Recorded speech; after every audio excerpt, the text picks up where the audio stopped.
يا أيها الذين آمنوا ادخلوا في السلم كافة ولا تتبعوا خطوات الشيطان إنه لكم عدو مبين.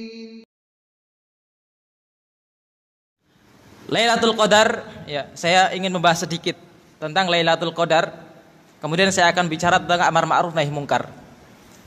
Saya membaca dan mendengar tulisan Syekh Saleh bin Abdullah Al-Utsaimin, hafizahullahu taala, salah seorang anggota Hayatul Kibaril Ulama Saudi Arabia yang mengajar di Masjid Nabawi. Dia punya halaqat besar. Beliau mengatakan, ketika Nabi SAW mengatakan, man qama ramadhana imanan wahtisaban ghufira lahu ma taqaddama min dhanbihi wa ma ta'akhkhar. Ini adalah hadis yang menjadi cikal bakal atau yang menjadi pokok pembahasan tentang Lailatul Qadar. Kadang sebagian orang itu ketika bicara tentang kapan orang dikatakan mendapatkan Lailatul Qadar, kayak Lailatul Qadar itu suatu barang yang bisa ditemukan di tempat-tempat tertentu. Ya, padahal Lailatul Qadar itu maknanya ketika orang mendapatkan Lailatul Qadar, maknanya adalah ketika orang bertepatan mendapati Lailatul Qadar, berada pada Lailatul Qadar sedangkan dia dalam kondisi beribadah. Itu sudah dikatakan mendapatkan, sadar atau tidak sadar. Ya, sekarang ini nggak tahu kita Lailatul Qadar atau tidak. Tapi selama kita sudah melakukan ibadah, kita sudah dikatakan dapat Lailatul Qadar. Ya, makanya hadis itu mengatakan man qama ramadhana, barang siapa yang berdiri sholat, lihat, imanan wahtisaban, dengan penuh keimanan dan berharap pahala, ghufira lahu ma taqaddama min dhanbihi, maka Allah Ta'ala akan mengampuni dosanya, baik yang telah berlalu ataupun yang akan datang. Nah, kita akan memahami bagaimana kita dapat Lailatul Qadar melalui hadis ini. Hadis ini menyebutkan satu, amalan apa yang harus dikejarkan di Lailatul Qadar. Amalan yang paling mulia yang seharusnya dikerjakan di Lailatul Qadar. Yang kedua adalah syaratnya. Yang ketiga adalah jaza, ganjaran. Apa amalan itu? Amalannya adalah sholat. Maka Syekh Utsaimin mengatakan amalan yang paling utama yang hendaknya dilakukan oleh seorang hamba pada 10 malam terakhir, terutama di malam Lailatul Qadar, adalah sholat. Makanya batas minimal orang dapat Lailatul Qadar itu adalah ketika orang di sore harinya sholat maghrib berjamaah, pada isanya sholat berjamaah, dan sholat tarawih bersama imam, dan sholat subuh sudah dikatakan dapat Lailatul Qadar. Karena Nabi mengatakan man shalla ma'al imami hatta yansharif kutibalahu barang siapa yang sholat tarawih bersama imam sampai imam itu salam, maka dia dihitung seperti orang yang sholat semalam suntuk. Ini sudah dikatakan mendapatkan Lailatul Qadar. Ini batas minimal. Dan inilah perbuatan dan ibadah inilah yang banyak dilakukan oleh mayoritas kaum muslimin. Ini pertama, jadi sholat. Ya, kalau Nabi SAW di malam Lailatul Qadar itu sholatnya semalam suntuk. Semalam suntuk, gak berhenti-berhenti. Ya, ada yang sholatnya di awal kemudian di akhir. Jadi sholat tarawih di awal malam setelah isya, kemudian witirnya nanti bersama imam. Ada yang sholatnya cuma di awal saja. Sholatnya cuma di awal saja agar mendapatkan salamnya imam, sehingga kita yang pengen menambah sholat lagi tapi tanpa witir.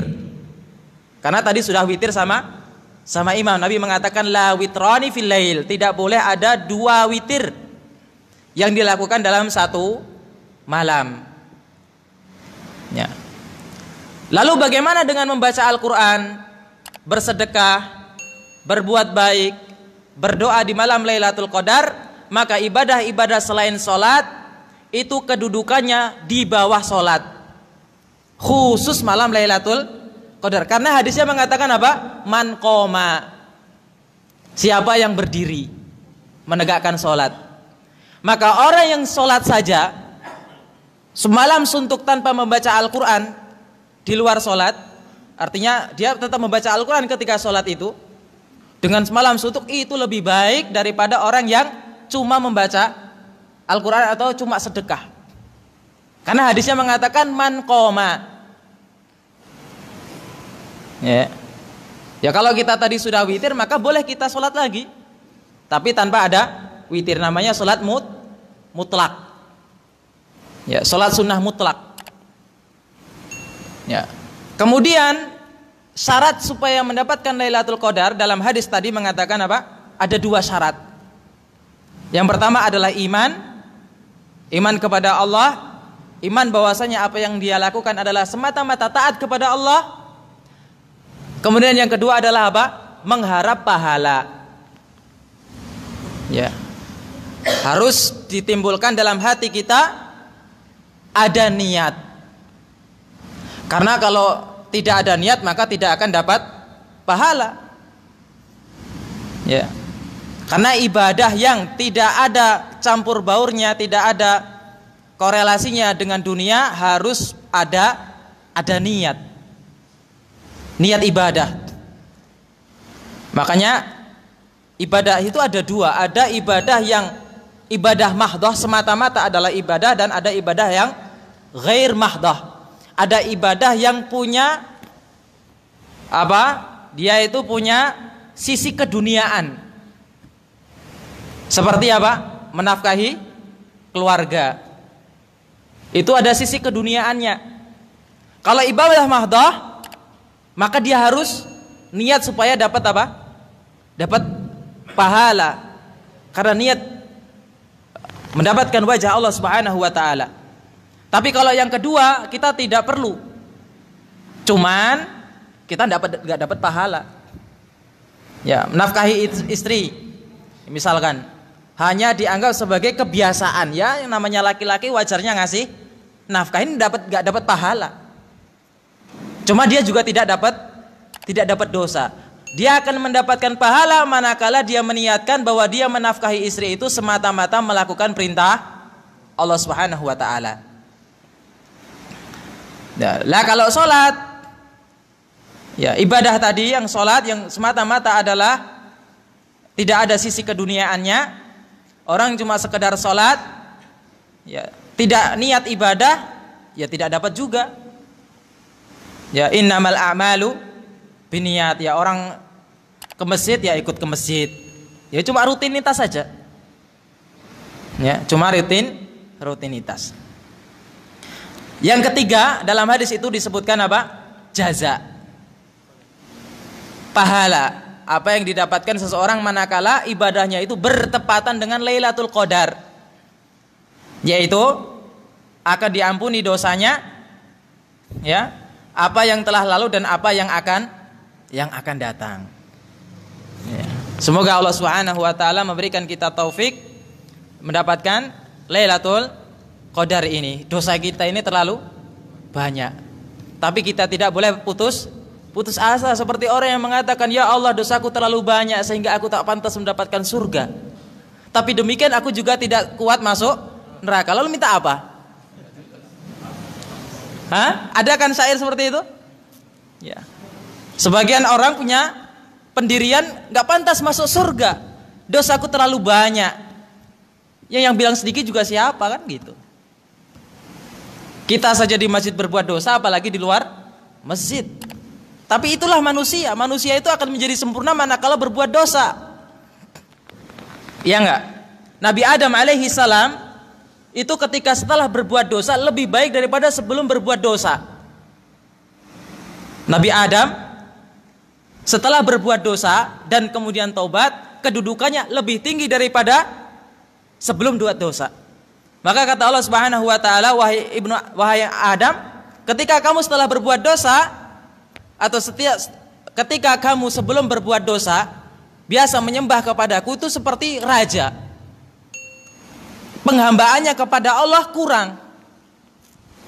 Tapi setelah dia berbuat dosa, merasa dosanya banyak, kemudian dia bertobat kepada Allah, dia datang bagaikan budak. Dan alangkah indahnya menjadi budak Allah. Makanya di antara termasuk julukan Nabi yang paling Nabi cintai adalah hamba. Allah mengatakan dalam surat Al-Isra, Subhanalladzi asra bi'abdihi. Ya, Maha suci Allah yang telah mengisrakan hambanya. Ya, jadi kita ini indah dinamakan hamba. Ya. Allah tidak mengatakan subhanalladzi bi rasulihi atau bi nabiyhi, tidak, tapi Allah mengatakan subhanalladzi asra bi 'abdihi. Maka demikian juga dengan kita. Justru dengan berbuat dosa itulah kita menjadi sempurna. Karena dosa bisa kita ubah menjadi apa? Menjadi pahala. Kalau kita mau menyesalinya.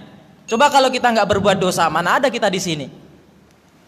Justru masjid itu adalah tempat pendosa. Bukan tempat orang-orang suci. Ada yang ngaku suci? Saya mau belajar.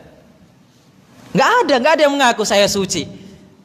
Semua ini kita pendosa. Lisan kita, hati kita, dengki yang sulit dihindarkan. Ya, lihat kawan pedagang di kanan lebih laris daripada kita, dengki kita. Nggak bisa kita bendung. Kadang-kadang manusia terkalahkan dengan rasa dengkinya, dosa kita. Dan ternyata dosa yang dilakukan oleh hati itu lebih berat daripada dosa yang dilakukan oleh anggota badan.